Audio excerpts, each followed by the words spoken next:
Salam alaikum, bonjour les amis, comment vous allez? J'espère que vous allez bien et bienvenue dans cette nouvelle vidéo consacrée aux expressions orales, compréhension et expression orale, du module bien sûr, de la deuxième année licence.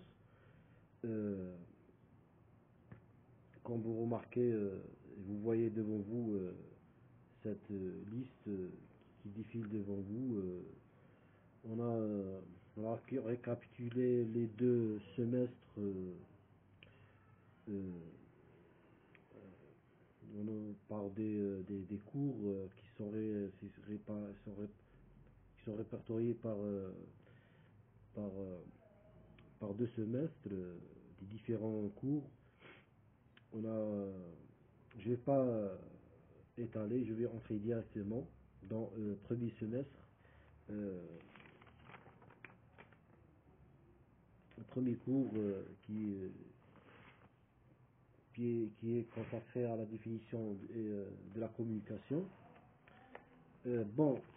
Par rapport à la communication, communiquer, c'est un acte où, au cours duquel un individu, c'est-à-dire émetteur, traduit un fait, un concept, un sentiment, ou bien un message qu'il adresse par un canal. Maintenant, on va donner la définition proposée par Roman Jakobson en 1963. La communication dépasse le simple, selon lui, la communication dépasse c'est-à-dire la simple transmission de messages.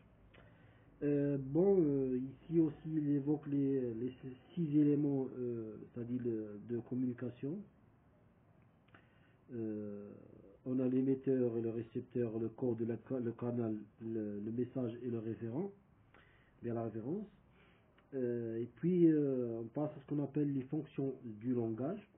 On commence par la fonction expressive, et puis on a la fonction conative et la fonction référentielle, puis vous avez la fonction poétique, et puis vous avez la fonction phatique. Bon, je ne vais pas expliquer parce que c'est long, mais vous devez juste connaître les fonctions et comment les soustraire lorsqu'il s'agit d'un texte ou bien d'un article. Ou bien. Ce que vous devez retenir, c'est que la fonction expressive elle est liée au émetteur, la fonction conative elle est liée au récepteur, et la fonction référentielle elle est liée à la référence bien sûr. Et la fonction poétique, elle est liée au message. La fonction phatique, c'est-à-dire l'ouverture d'un contact. Vous devez, c'est-à-dire vous pouvez la détecter par le fameux allô, ou bien un salut, ou bien une locution pour créer un contact entre deux individus. Bien.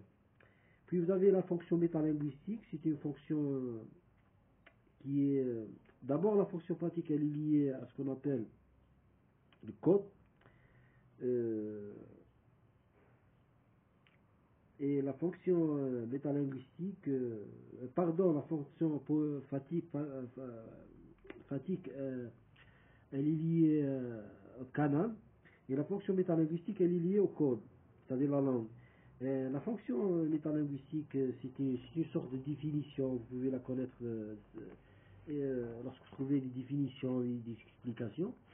Elle est omniprésente dans les dictionnaires et les encyclopédies, etc.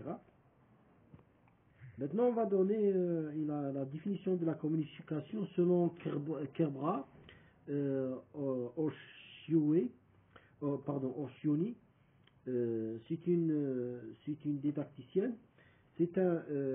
Selon elle, c'est un échange interactif entre émetteur et récepteur. Et aussi, maintenant, on arrive à ce qu'on appelle la notion de la compétence de communication. Selon c'est-à-dire les didacticiens, c'est-à-dire de 1970, la didactique des langues s'intéresse à la notion de compétence de communication.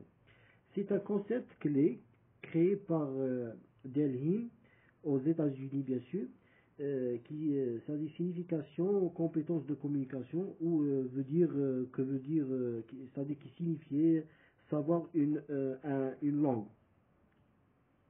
C'est par Martinet. Bon, maintenant on arrive à ce qu'on appelle la didactique. La didactique, selon la didactique, elle considère que la langue comme un instrument de communication. C'est-à-dire que la compétence de communication se met en place grâce à diverses composantes. Les composantes les plus c'est-à-dire utilisées, les plus souvent proposées par Canal, Swain et Moiron, la composante, c'est-à-dire par exemple la composante sociolinguistique, on a la composante discursive et on a la composante stratégique. Bon, on va entamer avec la composante linguistique qui se base sur les règles et structures grammaticales. De la composante socio-linguistique qui se base sur la connaissance des règles socio-culturelles et l'emploi du langage, ou bien de la langue. Puis on a la composante discursive, c'est-à-dire en relation avec le discours, se base sur la cohésion et la cohérence. C'est ça. Et puis vous avez la composante stratégique qui se base sur l'utilisation des stratégies verbales, bien sûr dans une situation de communication. Puis vous avez enfin la composante langagière orale, c'est l'ensemble des capacités qui relèvent de la maîtrise de la langue orale. 1. Être capable de prendre la parole. 2. Être capable de s'exprimer.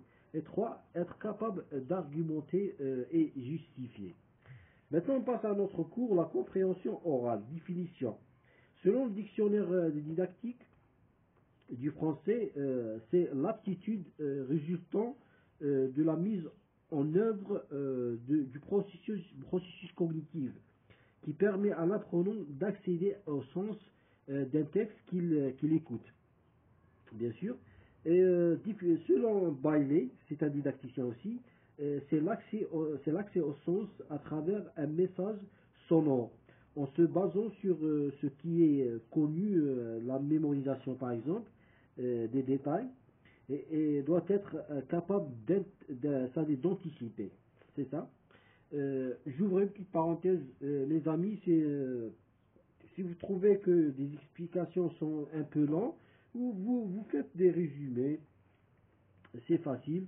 Maintenant, on parle de ce qu'on appelle les objectifs d'écoute. Dans les objectifs d'écoute, il faut savoir que la compréhension orale est liée à l'activité d'écoute. Mais cette dernière exige un certain objectif et exigence pour que l'apprenant arrive à construire le sens du message émis. Selon Jean-Michel Ducrot, ce n'est pas nécessaire de faire comprendre tout le document sonore à l'apprenant. Alors pour lui, il conseille de développer l'autonomie, c'est-à-dire de l'apprenant pour former un bon auditeur. Et selon Ducrot également, il faut aussi former pour comprendre des natifs. Maintenant on passe à ce qu'on appelle l'opinion ou bien l'avis de Elisabeth Lott. Selon Elisabeth Lott, il y a certaines conditions qu'on doit les prendre en considération. Écouter pour 1. Entendre, pour sélectionner, 3. Pour identifier, 4. Pour reconnaître, 5. Pour reformuler et 6. Pour synthétiser. Bien sûr que ces catégories de l'écoute sont avec des explications, mais comme je vous ai dit, vous juste pouvez faire des résumés et garder l'essentiel, c'est ça. Maintenant, on va passer à ce qu'on appelle les types d'écoute. Dans les types d'écoute, on a deux types d'écoute. Les types d'écoute proposés par Lott et les types d'écoute proposés par Bickel. Bon, il faut savoir, mes amis, que Lott et Bickel, ce sont des didacticiens. bien sûr, lorsque vous dites didacticien, il faut savoir la définition de didactique. C'est quoi? On peut dire que la didactique, c'est l'art de bien enseigner ou bien de transmettre le savoir et la connaissance. Il y a des techniques. C'est ça. C'est ça qui est en relation au bien. C'est ça la définition de didactique. Bon, on a dit les types d'écoute. Un, les types proposés par l'autre. L'autre, qui est un didacticien, il nous propose, je dirais, quatre types d'écoute, selon lui. Un, l'écoute de veille, c'est une écoute inconsciente. Exemple, par exemple, l'écoute de la radio, ou bien d'un son dérivé de la télévision. Ou bien. Deux, l'écoute globale, elle permet de connaître le sens général du document. Trois, l'écoute sélective, elle permet d'écouter une séquence et de faire la sélection des concepts, mais à plusieurs fois. Et quatre, l'écoute détaillée, elle consiste à reconstituer mot à mot le document écouté. C'est une écoute impossible. Vous ajoutez ça, entre parenthèses, une écoute impossible. C'est-à-dire, elle n'est pas, c'est-à-dire, elle est, comment dirais-je, fatigante, pénible, elle n'est pas difficile, elle n'est pas facile, c'est difficile de la réaliser, c'est ça. Maintenant, on passe au B, les types d'écoute proposés par Bickel. Les types d'écoute proposés par Bickel. Selon Bickel, il propose cinq types d'écoute. Un, l'écoute distraite. Elle nécessite pas une attention particulière. Elle ressemble à l'écoute de veille. Deux, l'écoute attentive. Elle exige l'anticipation, c'est-à-dire prévoir, la prédiction. Euh, correspond à l'écoute de global. Et trois, l'écoute dirigée. On demande à l'apprenant de faire un résumé, c'est-à-dire entre parenthèses récapitulation, correspond à l'écoute, elle correspond à l'écoute sélective. Et 4, on a l'écoute créative. L'apprenant doit utiliser des informations déjà possédées avec ce qu'il entend, c'est-à-dire à préalable. Puis 5, l'écoute critique, c'est un jugement critique, tout simplement. Maintenant, on passe à ce qu'on appelle les stratégies d'écoute. Dans les stratégies d'écoute, on a la construction du sens à l'oral, exige la mobilisation de savoir et de savoir-faire et d'ensemble stratégique. Ici, on va poser question, qu'est-ce qu'une stratégie? La stratégie, c'est un ensemble d'opérations mises en œuvre par les apprenants pour acquérir et intégrer et réutiliser la langue ciblée. Et type de stratégie, lorsqu'on dit les types de stratégie d'écoute, on a direct et indirect. Dans le direct, on a mémorisation, cognitive et compensation. Compensation, c'est ça. Et puis on a dans des indirects, on a métacognitive, affective et sociale. Maintenant, on va parler du projet d'écoute en classe. Dans les projets d'écoute en classe, ce que vous devez retenir, c'est que on a la pré-écoute. On peut proposer une écoute de veille ou globale. Et sachez bien que lorsqu'il s'agit de veille, comment dirais-je, elle ne demande rien. Mais lorsqu'il s'agit de global, elle demande le sens général. Par exemple, écouter un morceau de musique. Deux, on a ça, on est dans le projet d'écoute en classe. Il faut bien savoir ça. On a dit la pré-écoute. Maintenant, on va passer au deuxième élément, c'est l'écoute sélective. Entre parenthèses désignée, c'est écouter à plusieurs reprises et faire des exercices. Et si le sujet est long, c'est-à-dire la matière, par exemple l'enregistrement que vous avez audio ou bien, s'il est long, on doit couper en morceaux. Et puis on va passer à notre élément, l'après-écoute, qui veut dire faire, c'est-à-dire écouter, c'est-à-dire et faire, des rectifications et des erreurs, s'il y a lieu. C'est ça. Maintenant, on a un autre exercice, ou bien un autre cours, c'est le document authentique et le développement de la compréhension orale. Le document authentique, définition, c'est le support pédagogique utilisé par l'enseignant en classe de langue étrangère. Selon Bess, c'est aussi un didacticien, ce sont des messages verbaux ou verbo-iconiques prélevés au sein d'échanges, c'est-à-dire entre natifs et de la langue enseignée. C'est ça. Et puis on a le but du document authentique. Quel est le but du document authentique? Un, il permet aux apprenants d'observer la langue dans sa nature différente.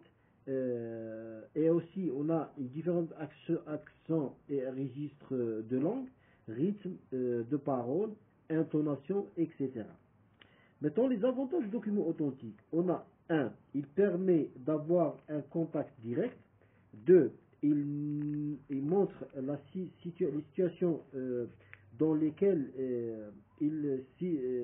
c'est-à-dire, par exemple, si on donne un exemple, c'est-à-dire le document authentique, il sert par exemple à quelqu'un lorsqu'il voyage à l'étranger pour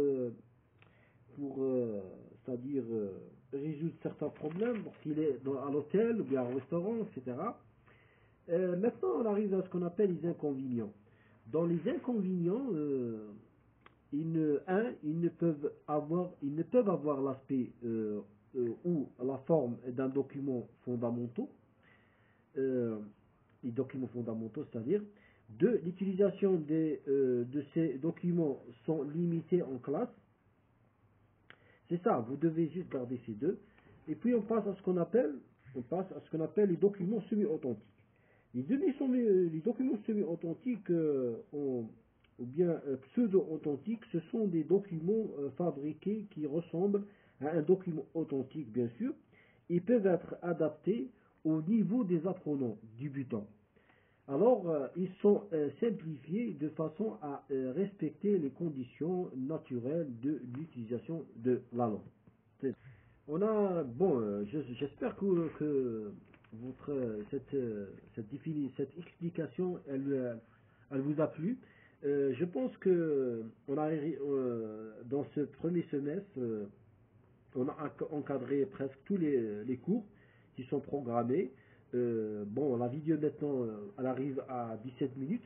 Maintenant, je vais procéder au deuxième semestre. Le deuxième semestre, on va commencer avec le jeu de rôle.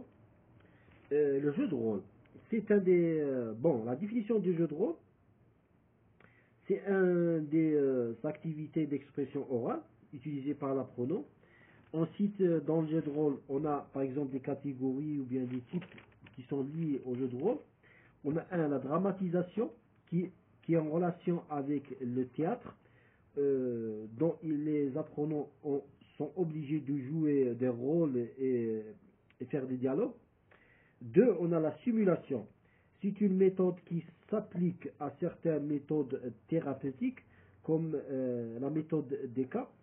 Et c'est une situation où l'apprenant peut,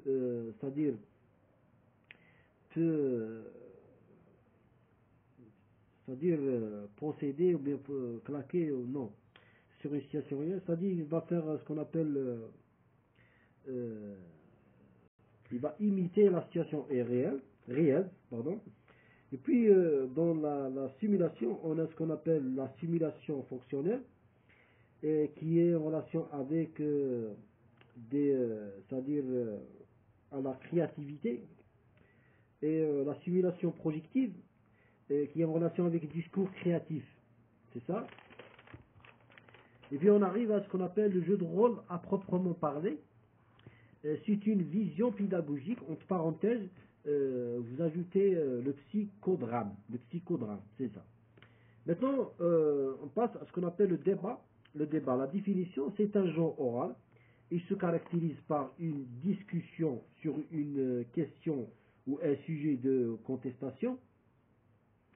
Contestation, elle vient du verbe contester, c'est ça. Aussi, le débat, dans le débat, on a ce qu'on appelle le débat régulier. C'est une variante de débat parce qu'il existe, ça dit, plusieurs débats. Parmi ces débats, on a par exemple le débat régulier. C'est un des éléments, bien des types de différents débats. On trouve bien, ou bien on remarque que l'apprenant essaye de défendre une idée et bien sûr de réfuter une autre idée aussi. Puis, par rapport au débat, on a ce qu'on appelle la planification d'un débat. Comment planifier un débat?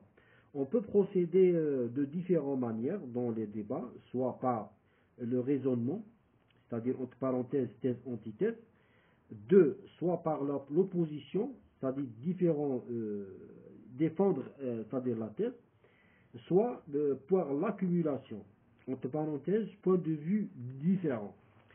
C'est ça. Maintenant, on parle de ce qu'on appelle les outils linguistiques pour argumenter. Ce que vous devez retenir pour argumenter dans n'importe quelle situation, vous devez avoir d'abord le lexique, vous devez avoir une connaissance, une culture. Ce sont des termes, des conditions qui sont, je dirais, qui sont inhérents, c'est-à-dire comment dirais-je, inséparables et comment dirais-je, inséparables et obligatoires. Bon, parmi ces outils de linguistique, dans vos arguments, lorsque vous voulez argumenter, on cite par exemple être la subjectivité, utilisation des verbes d'opinion, utilisation du connecteur logique, la comparaison, la cause, et aussi vous avez la reformulation, l'expression de l'accord, l'expression de désaccord, etc. Ça, c'est parmi les éléments nécessaires, importants, primordiaux dans vos arguments. Bien sûr, par rapport au débat, il faut bien, c'est-à-dire bien, comment dirais-je, il faut bien montrer cela. Bon, maintenant on va passer à ce qu'on appelle, bon, ici on va parler de comment réussir le débat oral en classe. Pour réussir un débat oral en classe, il est essentiel d'écouter les autres et interagir bien sûr, et proposer vos arguments, faire justifier et de défendre, et voilà, et mettre tout cela au service ou bien à l'écoute du débatteur. C'est ça. Dans un débat, il vaut mieux de préparer le contre autant que le pour. C'est-à-dire lorsque vous entrez en débat avec une personne, bon, il faut avoir, c'est-à-dire se focaliser sur le sujet et arriver à reformuler le sujet de votre propre manière, bien, c'est ça. Et bien sûr, vous devez réfuter, c'est-à-dire l'idée reçue par votre interlocuteur. Vous allez la réfuter avec des outils, par exemple, avec des justifications, des images, des arguments forts et solides, c'est ça. Pour réfuter, le débatteur a besoin de diviser la thèse, ça c'est numéro 1, et la reformuler. Proposer ses propres arguments, il apporte ce qui a été négligé, c'est-à-dire renforce bien les preuves. Bon, selon Bizot, c'est un didacticien aussi, dans un débat pour réfuter ce qui était dit, vous dites par exemple démolir, c'est ça. Bon, ça c'est superficiel, vous devez juste négliger ça, parce que je suis en train de vous lire mes résumés, alors il faut que je vous rebatte de nécessaire. Bon, ce que vous devez, c'est-à-dire garder lorsque vous devez lorsqu'il s'agit d'un débat, comment réfuter un débat, il y a des choses qui sont très importantes. Ce qu'on appelle, il y a des, bon, il y a des, je dirais des procédés ou bien l'utilisation de ce qu'on appelle, ah oui, avec l'utilisation des jugements de valeur. Quels sont les jugements de valeur? Les jugements de valeur, ce sont des phrases. Des phrases qui sont formées, vous devez les retenir, les mémoriser. Par exemple, on prend des échantillons, on dit par exemple, vous n'y comprenez rien. Ça c'est quoi? C'est un jugement de valeur.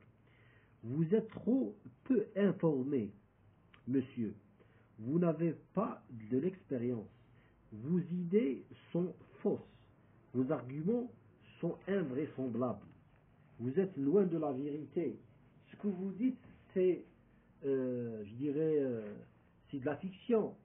Ici vous utilisez ces phrases, ces locutions qui entrent dans ce qu'on appelle le jugement de valeur, pour bien sûr pour démolir l'idée proposée ou bien présentée par votre interlocuteur et refuter et sortir gagnant de ce débat ou bien euh, d'arriver à convaincre les autres ou bien les auditeurs. C'est ça.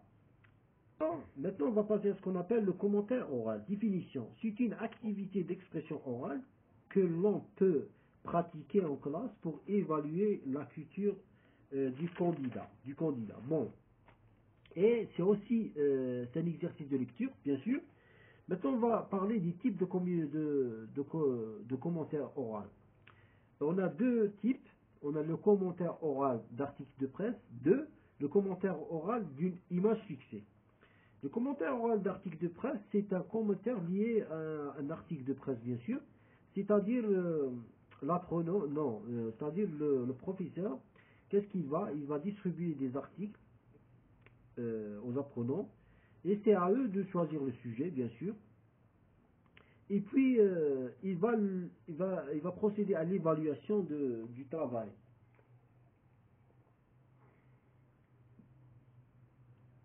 Et puis le commentaire oral d'une image fixée, il ressemble au commentaire du texte. C'est un travail d'analyse, c'est-à-dire mené à partir d'une ou plusieurs images. C'est-à-dire, il est lié à aux images, c'est-à-dire. Maintenant, l'exposé oral, définition. C'est une activité, ou bien, oui, une activité, je dirais, privilégiée par les enseignants de la littérature, bien linguistique, ou bien la culture et la civilisation. Selon la définition de l'exposé, selon le petit Robert, elle vient du verbe exposer, veut dire mettre des objets en vue et les présenter au regard, c'est ça. Et l'apprenant dispose, c'est-à-dire lorsqu'il s'agit de l'exposer, l'apprenant il dispose juste de 15 à 30 minutes c'est-à-dire pour présenter son exposé oral. Maintenant, on parle de l'organisation interne de l'exposé. Dans l'organisation interne de l'exposé, elle s'inscrit dans un cadre international géré par l'opposant seul. Il doit tirer c'est-à-dire les informations, faire des regroupements des éléments. Il doit hiérarchiser en séparant des idées principales des idées secondaires. Organiser les idées essentielles non essentielles. L'exposé doit être structuré en parties et sous-parties. Ça parce que c'est très important. Et selon un didacticien qui s'appelle Dolk et Newley, ils disent ces deux didacticiens disent que la présentation de l'exposé doit se faire en 7 parties. 1. Ouverture, introduction, plan, développement, récapitulation, conclusion et clôture. Vous devez les mémoriser. Maintenant, on passe à ce qu'on appelle la réalisation d'un exposé à plusieurs. Un exposé oral, bien sûr, à plusieurs. Les conditions de présenter un exposé oral à plusieurs, bien par groupe, sont, par un, la diversité, deux, l'interaction entre les intervenants, et trois, l'interaction entre auditoire et les intervenants. On va commencer avec la diversité, c'est-à-dire que chaque intervenant doit développer son propre travail, ses propres, idées, c'est ça. Deux, c'est-à-dire une interaction entre les intervenants, c'est-à-dire que l'orateur, celui bien qui a la parole, doit impliquer les autres, esprit d'équipe, c'est-à-dire l'esprit d'équipe. Bon, je vais vous expliquer tout simplement. Bon, lorsqu'il s'agit d'interaction entre les intervenants, c'est-à-dire qu'il doit avoir ce qu'on appelle un échange pour que l'auditoire arrive à, ou bien s'il y a des jurés, ou bien ils vont constater qu'il y a ce qu'on appelle le courant passe entre eux. Et bien sûr, lorsqu'on a cet esprit d'équipe, cette solidarité, on arrive à faire une conception, ou bien de former un travail de gros calibre. C'est-à-dire un travail présentable, un travail digne d'un universitaire, etc. Maintenant, on va passer à ce qu'on appelle les interactions entre l'auditoire et les intervenants. Bon, selon le titre ou bien selon cette appellation, c'est facile à connaître et deviner ça. C'est une interaction entre l'auditoire et les intervenants, c'est-à-dire, bien sûr, on sait bien qu'à la fin d'un exposé, on est en face d'un public qui va bien sûr poser des questions et on doit répondre. Alors, on doit créer cette atmosphère de réponse, questions et comment qui suscite, c'est-à-dire le questionnement et suscite aussi, je dirais, le questionnement et maintenant on va passer à ce qu'on appelle le rôle du modérateur. Qui est le modérateur? Bon, mes amis, vous savez bien que lorsqu'on va procéder, on va faire, c'est-à-dire notre mémoire, aussi bien le mémoire, et on peut le faire par soit par binôme, bien trinôme, ou bien par un groupe. Ça c'est formel, vous pouvez faire ça. Il n'y a rien qui interdit cette manœuvre. L'essentiel que le modérateur, c'est quoi? C'est qui? C'est un intervenant, ou bien un chercheur, ou bien c'est un universitaire, c'est parmi les apprenants, et il est choisi par ses compagnons, ou bien ses camarades, pardon, pour prendre c'est-à-dire la parole et pour piloter, je dirais, si je peux dire ça, pour piloter voilà, c'est-à-dire l'exposé ou bien le travail, ou bien comment procéder, comment se présenter. Ça, c'est un chef d'équipe, on peut dire ça. Alors le modérateur, c'est un intervenant parmi les autres, comme un chef d'équipe, bien sûr, il tient la parole. Son rôle, un, il présente l'introduction au début. Deux, je dirais, il amène l'intervention de chacun. Il passe la parole. Et trois, il veille à respecter, ou bien au respect du temps. Il assure l'intervention avec le public, c'est-à-dire, on a parlé de ça avant, c'est-à-dire l'interaction. Il apporte une conclusion. Il apporte une conclusion générale, c'est-à-dire, il va clôturer le travail. Maintenant, on va parler de la gestion du temps dans un exposé oral. Mais avant ça, j'ai sauté quelque chose. On va parler de comment réaliser un exposé à plusieurs. 1. La gestion de l'espace. L'intervenant c'est-à-dire se mettre dans une position autour c'est-à-dire Les intervenants doivent être entourés du modérateur. C'est-à-dire le modérateur doit occuper c'est-à-dire, le milieu, c'est ça. Deux, répartition des tâches, c'est-à-dire chacun possède son rôle, sa propre perspective, ça. Bien sûr. Trois, gestion de la parole, respect du temps destiné pour exposer, bien veiller à chacun des intervenants en un temps égal à son camarade. C'est-à-dire le respect du temps est primordial et la gestion en même temps. Maintenant, on arrive à ce qu'on appelle la gestion du temps dans l'exposé oral. Bon, en s'en servant c'est-à-dire à l'aide d'une montre, on va fixer le temps et lancer le contre à rebours, et aussi à l'aide d'une webcam, si on a, si elle est, on peut une webcam, c'est ça. Travail en binôme, bien sûr. Si l'oral est trop long, alors si l'oral est trop long, qu'est-ce qu'on va faire? On va essayer d'enlever les idées non essentielles.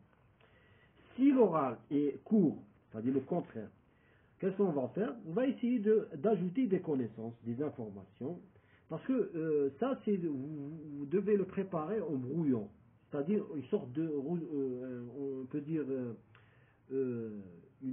comment dirais-je, un route de secours, Et puis, il y a ce qu'on appelle la vitesse. Essayer d'être ni rapide ni lent. On doit bien sûr faire attention à cela. Et puis, contrôler votre respiration qui est très importante, bien comme il faut. C'est ça, la respiration, c'est-à-dire l'inspiration et l'expiration. Et le temps ON. C'est-à-dire de bien manœuvrer ces sens ou bien ces outils. Maintenant, on est arrivé à ce qu'on appelle le stress. Le stress, il est considéré comme une maladie contemporaine. Elle s'apporte à c'est-à-dire, elle s'apparente à des tensions permanentes. Bon, vous pouvez dire que le stress, je dirais, une attitude normale, une attitude comme n'importe bien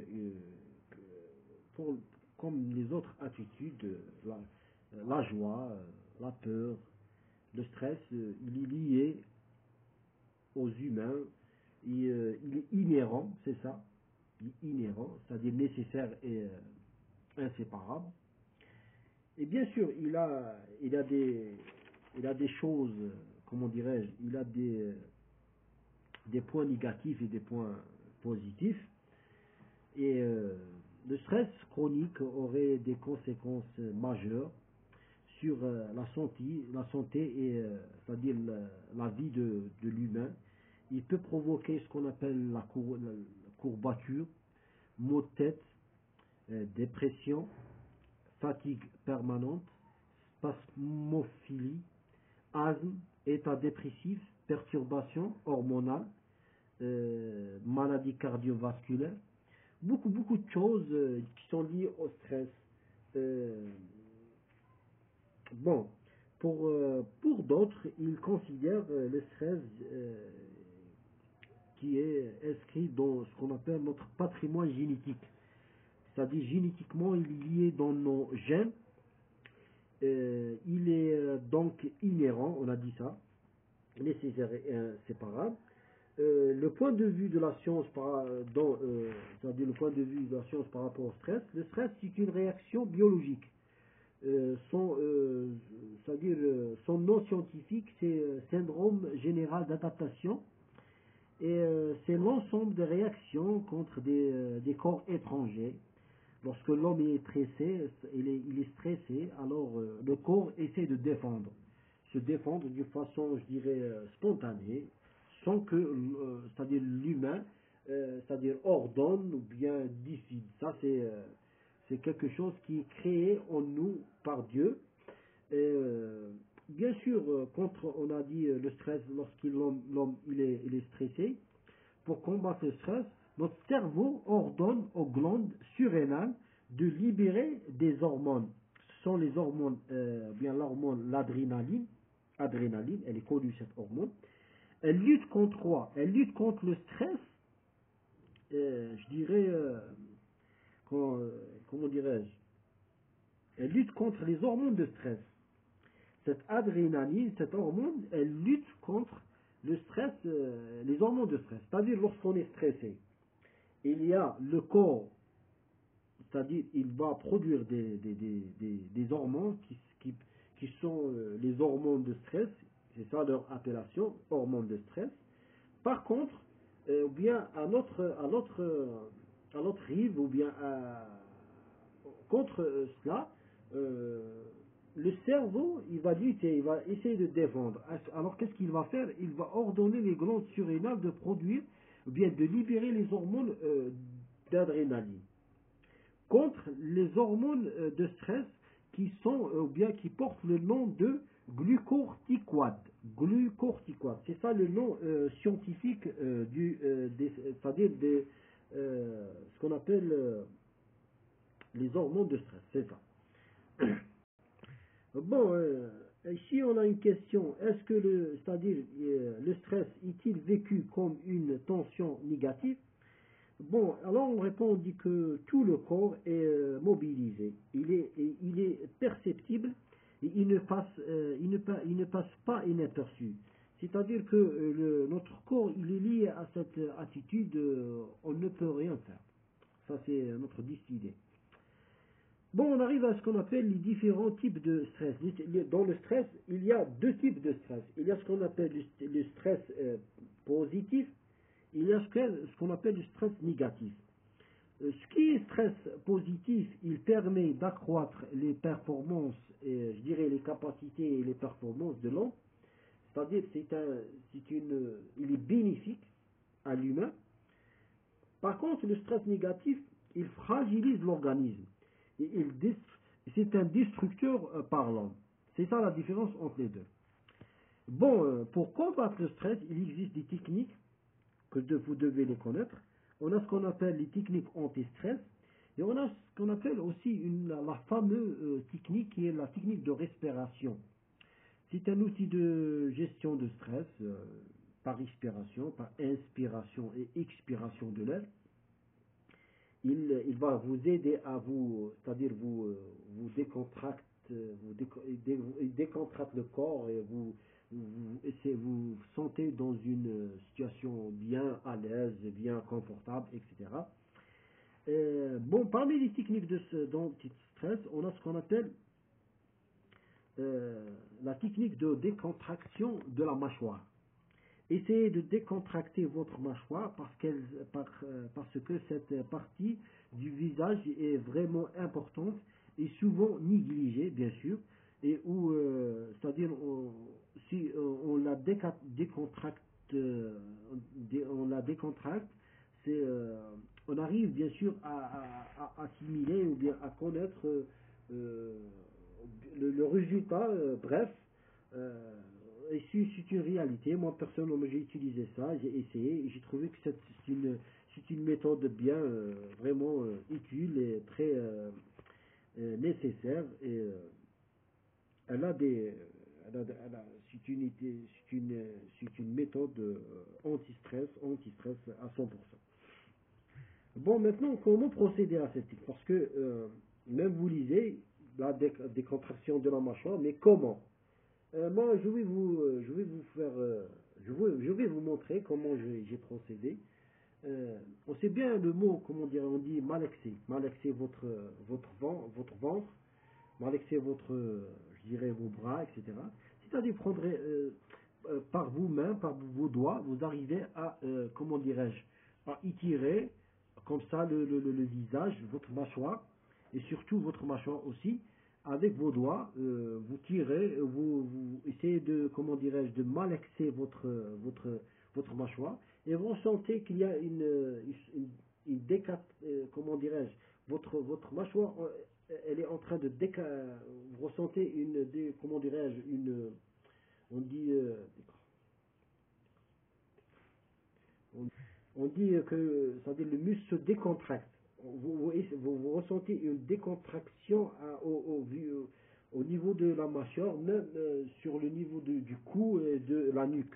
C'est ça. Maintenant, on va passer à ce qu'on appelle la soutenance, définition. C'est une séance qui permet à l'étudiant de défendre ses opinions, ou bien ses idées sur un sujet.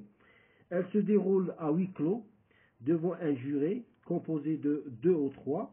Par exemple, vous avez le directeur de recherche, bien la directrice, vous avez le président du jury, vous avez un rapporteur ou bien rapporteuse de la mémoire. Mais à huis clos, vous n'avez pas ce qu'on appelle l'auditoire, comme comment dirais-je, comme l'autre, oui, comme l'exposé. Oui. Bon, bon, ces étapes, les étapes de la soutenance, elle possède 2 étapes. On a la première étape consacrée à l'exposé de l'étudiant, bien l'apprenant. Il dispose pour cela une vingtaine de minutes. La seconde étape, bien la seconde partie, c'est une étape qui est partie d'échange avec les jurés sous forme de questions et l'apprenant doit répondre et défendre son travail, etc. Mes amis, 46 minutes. On est arrivé à 46 minutes. Alhamdoulilah, je pense qu'on a encadré le S1, S2 du module compréhension et expression orale. Vous imaginez ça? Ça, c'est l'essentiel, c'est le noyau des cours que vous devez retenir. Vous devez bien sûr voir et revoir. Franchement, cette vidéo, elle est utile. Elle permet aussi de ne pas, c'est-à-dire, je dirais pas de ne pas prendre en considération les cours que vous aurez par vos professeurs, non, mais celui par exemple qui travaille, ou bien celui qui il n'a pas cette faculté de lire, il n'est pas habitué, ou bien il a un malaise, ou bien des problèmes. Il va procéder à cette vidéo, il va utiliser la vidéo, il va la revoir plusieurs fois, il va prendre des notes comme ça, étape par étape, il va connaître la définition des concepts, la définition comment se... Et sachez bien mes amis, ça c'est très fatigant, hein, vraiment. Et lorsque vous faites, comment dirais-je, celui qui est dans ce domaine, il sait de quoi je parle. L'essentiel, je vous remercie infiniment. Pardon si j'ai étalé trop, bien j'ai fait des, euh, des fautes, ou bien j'ai prononcé mal, ou bien ça c'est, ça rentre c'est-à-dire dans, comment dirais-je, dans l'instinct de l'homme et par rapport à cette langue et par rapport à notre niveau, etc. Je vous souhaite une excellente journée, espérant que on va avoir d'autres abonnés prochainement et merci et bon vent.